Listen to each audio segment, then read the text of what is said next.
All right, here's a casting I have been dying to get my hands on. It's the new for 2025 Ford Model A 31 Custom. And as you can see, this thing is pure hot rod. I've seen a lot of folks posting about these online, and it seems like they're really sought after. Guys are showing, guys and girls, I guess, pictures of them finding four of them at a Walmart and buying all of them. Anyways, the model came out in the G case this year, and I found a lot of stores that stock G case, but this one is always gone. And again, I guess it's because scalpers are buying them up. I don't know, but I couldn't find one. And then I went to Walgreens out of the blue to pick up a birthday card for my girlfriend, and they had only four Hot Wheels on the peg. I had a couple of 5-packs, but only four individual cars. And fortunately, one of them was this 31 Ford.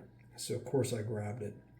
And normally I'd leave the first car I find of a casting I really like unopened and then unbox the next one. But I couldn't wait with this casting. I really wanted to hold it and get it out of the blister. So I'll continue to look for them, and the next one I find I'll leave unboxed. So a bit about the design. I'll start by saying it's patterned after a real car. And I didn't know that until I started researching this casting. Craig Callum, who is one of Hot Wheels designers, owns the real thing, and he named it Old Red, which I think is pretty fitting. So I guess this is either a tribute car or a 1/64th replica. You can call it what you want. I just think it's cool. So moving on to the back of the card, the description reads, celebrating the origins of modifying cars to maximize performance.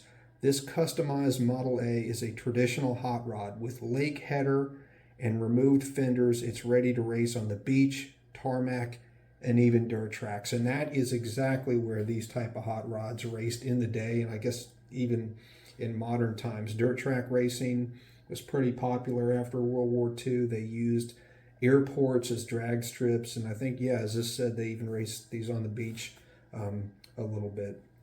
All right, so more about the car, the casting. The stance on this thing is the classic 5-window high boy look, which is very period correct. It doesn't have fenders. The side engine cowls are removed. The roof insert is gone.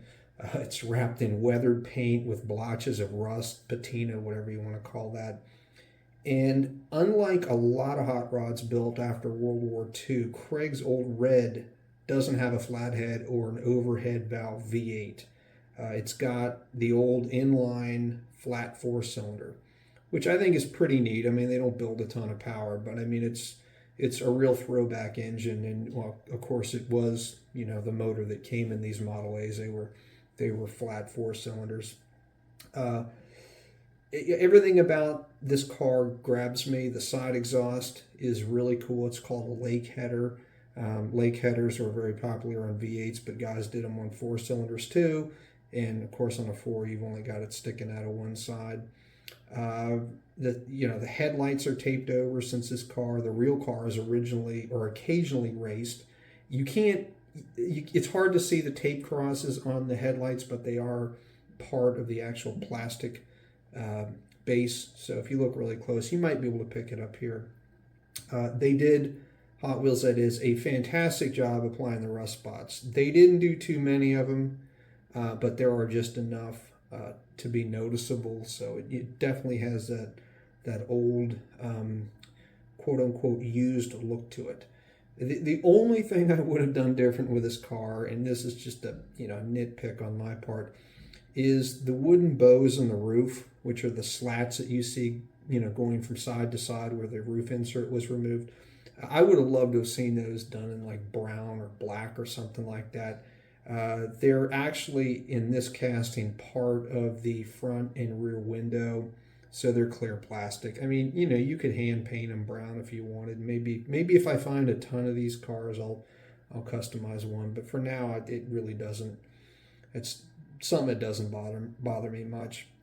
The interior is a lighter gray plastic, and the detail's pretty good inside. They actually added a little helmet and goggles on the passenger seat.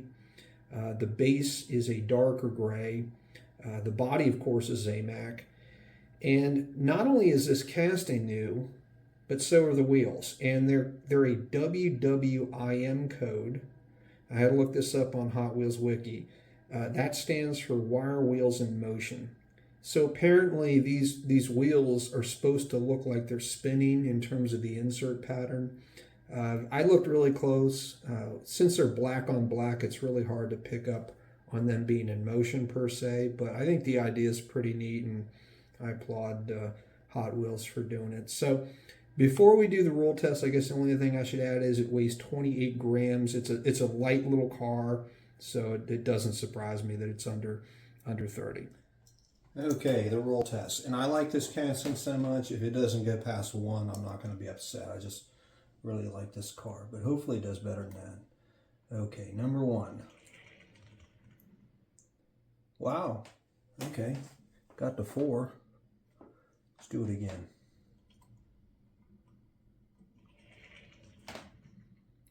The exact same spot. It's consistent. It's getting to 4.